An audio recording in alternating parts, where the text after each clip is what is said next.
तो अब हम स्टार्ट करने वाले हैं टू सैंपल टेस्ट के साथ। उससे पहले हम एक केस स्टडी पढ़ेंगे। उस केस स्टडी से हम इसे पूरा डिराइव करेंगे कि टू सैंपल टेस्ट होता क्या है। केस स्टडी ये है हमारी कि भाई दो कंपनीज हैं, दवाई मैन्युफैक्चर करती है। वो कंपनीज क्या है, दवाई मैन्युफैक्चर करती हैं। स्पेलिंग गलत हो गई, IES आना चाहिए, कोई नहीं। तो उन्होंने जो दवाई मैन्युफैक्चर करी वो क्या करती है, शुगर लो करती है। शुगर छोड़ते हैं, BP लेते हैं, ब्लड प्रेशर। वो हमारा ब्लड प्रेशर लो करती है। अब भाई हमने क्या करा, एरे ले लिया। एरे इन द सेंस एक डेटाबेस ले लिया, कंपनी 1 और कंपनी 2 का। ये है 1, 2, 4, 0.5, 1, 3, यहाँ पे 2, 1, 6, 0.25, 3, 4। ये क्या है, हमारे आर्स हैं कि कितने आर्स में उसने BP लो कर दिया। भाई दोनों कंपनियां दावा कर रही हैं कि भाई हम दवाई बनाते हैं जो ब्लड प्रेशर लो कर देती हैं। तो वो कितने, उन्हें ये भी बताना पड़ेगा कितने टाइम में करती हैं भाई। हमें पता लगाना है इस केस स्टडी में विच कंपनी इज बेटर।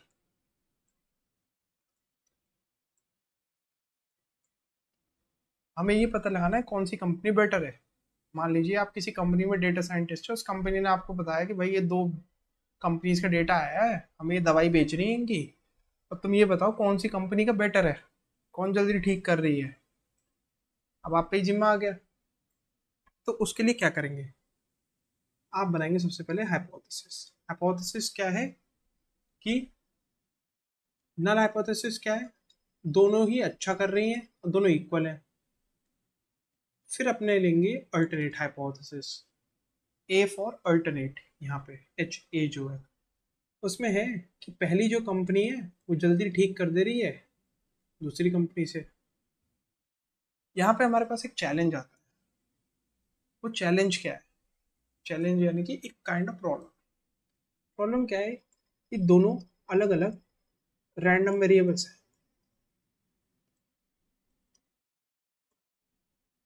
हमें क्या करना है, हाइपोथेसिस टेस्टिंग में हमें एक ही ग्राफ ड्रॉ करना है और उसमें चीजें पता लगानी है कि भाई ये दोनों में से कौन बेटर है, क्या कितना अच्छा कर रही है। तो हमें इन दोनों को कंबाइनिंगली लेके चलना है। अब वो कैसे करेंगे, अभी दोनों डिफरेंट डिफरेंट रैंडम वेरिएबल्स हैं, तो इन्हें एक कैसे करेंगे। इन्हें एक करने के लिए जो सोल्यूशन है हमारे पास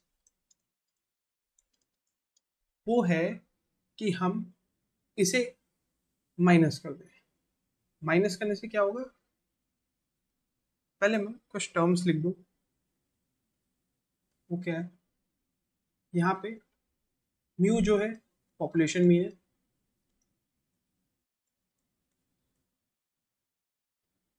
एक्स लेंगे हम सैंपल मीन,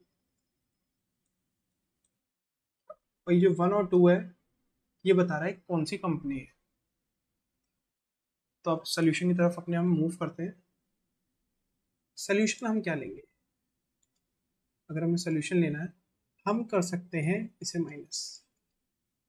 माइनस कैसे, μ1 माइनस μ2 इक्वल टू 0। अगर ये दोनों इक्वल हैं तो इन्हें माइनस करने पे 0 आएगा। ये चीज़ अब हम सैंपल के लिए कर देंगे क्योंकि हम सैंपल्स पे काम कर रहे हैं ना कि पूरे पॉपुलेशन मीन पे। x2 equal to 0। ऐसे ही हम अल्टरनेट हाइपोथेसिस लेंगे। अब इसमें हमें बताना है कि भाई जो x1 है वो जल्दी ठीक कर रहा है x2 से, तो इसके लिए क्या होगा, x1 minus x2 smaller than 0। ठीक है, इसे हम x डिफरेंस ले लेंगे, x डिफरेंस स्मॉलर देन 0। एक हाइपोथेसिस हो गई कि x डिफरेंस जो है वो जीरो के इक्वल आ रहा है, मतलब दोनों इक्वली अच्छे हैं। एक हो गई कि वो स्मॉलर देन जीरो है, यानी कि वन जो है वो बेटर है टू से। हमने इतना काम कर दिया। और दिक्कतें आती हैं। दिक्कत एक और क्या आती है, अब आपको ड्रॉ करना है भाई एक ग्राफ हाइपोथेसिस टेस्टिंग के लिए। जो डिस्ट्रीब्यूशन हम ड्रॉ करेंगे ये क्या है, एक नॉर्मल डिस्ट्रीब्यूशन। नॉर्मल डिस्ट्रीब्यूशन में मैंने अब करा रखा है, उसका लिंक मैं डाल दूंगा मैथ की प्लेलिस्ट में, उसमें जाके आप इक्वेशन वगैरह देख सकते हैं। उसमें दो पैरामीटर डलेंगे हमारे, एक तो मीन डलेगा, जीरो में बताता हूँ बाद में कि क्यों आया। एक मीन डलता है और एक आपका स्टैंडर्ड डेविएशन डलता है, इससे आपका नॉर्मल डिस्ट्रीब्यूशन बनता है। तो अब हमें एक ग्राफ ड्रॉ करना है, लेकिन हमारे दो अलग अलग रैंडम वेरिएबल्स थे, एक म्यू वन था एक म्यू टू था। फिर हमने इसका एक एक्स जी लिया, या फिर हम कह सकते हैं एक्स वन एक्स टू। तो अब इसको कैसे हम डालें इस इक्वेशन में, जो नॉर्मल की हमारी इक्वेशन थी नॉर्मल डिस्ट्रीब्यूशन की, कैसे हम स्टैंडर्ड डेविएशन और मीन निकालें। अब हमारी अल्टरनेट हाइपोथेसिस क्या, ओ जो नल हाइपोथेसिस थी वो क्या थी कि एक्स जी है हमारा जीरो। तो हम क्या करेंगे, जीरो को एज अ मीन लेके चलेंगे कि भाई हम मान के चल रहे हैं कि दोनों इक्वली अच्छे हैं। ठीक है, तो हम नॉर्मल डिस्ट्रीब्यूशन जो ड्रॉ करेंगे वो कुछ ऐसा करेंगे कि जीरो से स्टार्ट हो रहा है, जीरो पे हमारा मीन है, यहाँ पे निगेटिव वैल्यूज है और यहाँ पे पॉजिटिव वैल्यूज है। ठीक है, इतना पहुंच गए, मीन का तो मामला सॉल्व हो गया। हमने क्या करा, एन में मीन डाल दिया जीरो, ऐसे आया यहाँ पे जीरो। अब बात आती है स्टैंडर्ड डेविएशन की। अब स्टैंडर्ड डेविएशन कैसे फिल करें, उसके लिए हमें थोड़ा सा मैथमेटिक्स की तरफ मूव करना पड़ेगा। मैथमेटिक्स की तरफ कैसे मूव करेंगे, वेरिएंस का, पहले मैं वेरिएंस की तरफ आता हूँ। वेरिएंस का फॉर्मूला होता है X minus Y variance of x plus variance of Y minus two into covariance X comma Y. ये थोड़ा सा आप वेरिएंस के फॉर्मूले के साथ छेड़खानी करेंगे तो आपको पता चल जाएगा ये फॉर्मूला कहाँ से आया है। कोवेरियंस, इसका मतलब x के साथ y कितना बढ़ रहा है या y के साथ x कितना बढ़ रहा है। लेकिन ये दो अलग अलग कंपनीज का डेटा है और इस कंपनी का डेटा इस पर डिपेंड नहीं कर रहा है। उसका अलग आया अपना, उसका अलग अपना टाइम आया है। ये 5 मिनट में बीपी लो कर रहा है, 10 मिनट में कर रहा है। उससे ये नहीं फर्क पड़ता कि वो आपसी में कोई इनका लेना देना नहीं है। अगर वो 5 मिनट में कर रहा है तो जरूरी नहीं है वो फिर उसका देख के 3 मिनट में करेगा। नहीं, उसकी ड्रग, उसकी दवाई अपने आप चल रही है। तो हम क्या करेंगे, इसे कर देंगे जीरो, क्योंकि ये क्या है, इंडिपेंडेंट इवेंट्स। तो हमारे पास क्या बचा, variance of x plus variance of y. Simple सी बात आ गई। अब क्या करेंगे, हम निकालेंगे स्टैंडर्ड डेविएशन। अब स्टैंडर्ड एक्स माइनस वाई करना है, तो हम क्या करेंगे, under root variance x minus y. अब वो हम निकाल चुके हैं ऊपर। अब वो क्या आएगा हमारा, S one square plus S two square. Standard deviation of one और स्टैंडर्ड डेविएशन ऑफ टू, ये क्या है, y के स्टैंडर्ड डेविएशन का स्क्वायर, ये x के स्टैंडर्ड डेविएशन का स्क्वायर। वही हमने यहाँ लिख लिया। ऐसे यहाँ पे मैंने क्यों लिखा है सिग्मा, सिग्मा क्यों नहीं लिखा है मैंने यहाँ पे, क्योंकि ये स्टैंडर्ड एरर लेंगे, क्योंकि हम काम कर रहे हैं सैंपल्स पे, ना कि पूरे पॉपुलेशन पे। और अगर स्टैंडर्ड एरर आपको नहीं पता क्या है, तो सबसे फर्स्ट लेक्चर जो है हमारा इसमें हाइपोथेसिस टेस्टिंग में और स्टैटिस्टिक्स में, वो जाके एक बार आप रिकैप कर लीजिए। तो यहाँ आगे बात, तो हमारा जो एक्स सिग्मा डिफरेंस आएगा वो आएगा स्टैंडर्ड एरर ऑफ वन का square, standard error of two का स्क्वायर। तो अब हम कैसे अप्रोच करेंगे नॉर्मल डिस्ट्रीब्यूशन में, यहाँ आ जाएगा हमारा under root sigma one upon root N one sigma 2 upon under root N2 और इनका स्क्वायर, क्योंकि ये स्टैंडर्ड एरर का हमारा फॉर्मूला रहता है। मैं एक बार ये फॉर्मूला फिर से लिख दे रहा हूँ for clarity. X D 0 comma under root sigma 1 upon plus sigma 2 N2। ये है भाई हमारा ग्राफ।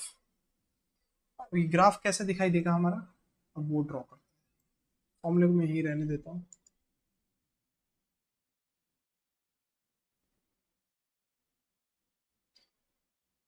बड़ा मुश्किल है ये कर्व ड्रॉ करना।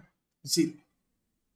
अब हमें, अब गोल पे आ चुके हैं हम, अपने बहुत हद तक हम पहुंच चुके हैं अपने हाइपोथेसिस टेस्टिंग की तरफ। हद तक क्या पहुंच ही गए। अब हमें यहाँ से टेस्टिंग करनी है। हमें क्या करना है, एक अल्फा वैल्यू सेट करनी है।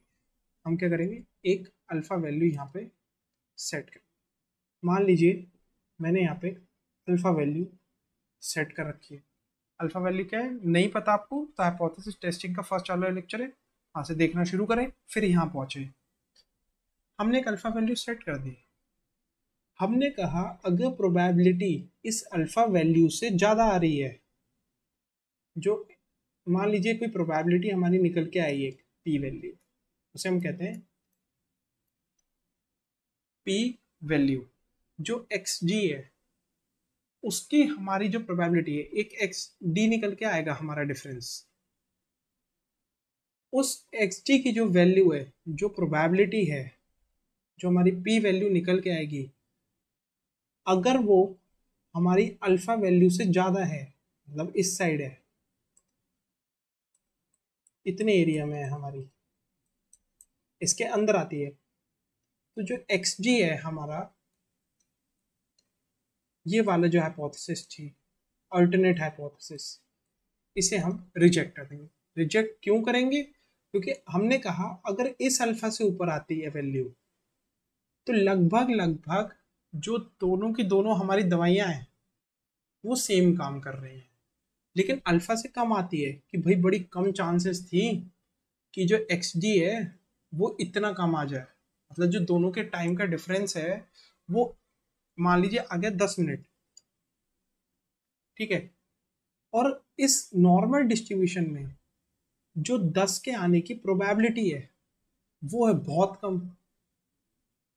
मान लीजिए 10 आर का डिफरेंस आ गया, आपने कहा भाई इसकी तो आने की चांसेस बड़ी कम है, इसका मतलब जो ड्रग 1 है वो बड़ा अच्छा काम कर रही है हमारी, और जो ड्रग 2 है वो खराब काम कर रही है। यहाँ पे सॉरी -10 होगा।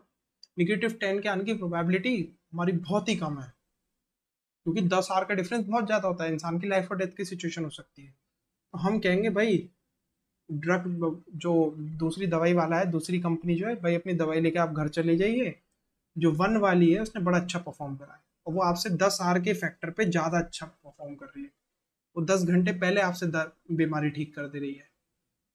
लेकिन अगर वही अल्फा वैल्यू हमने सेट कर रखी है, मान लीजिए हमने कहा 2 या 1 आध घंटे का डिफरेंस आ रहा है, वो तो लगभग सेम ही है, तो हम कहेंगे दोनों सेम है। तो जो नल हाइपोथेसिस है हम उसे कहेंगे फेल टू रिजेक्ट।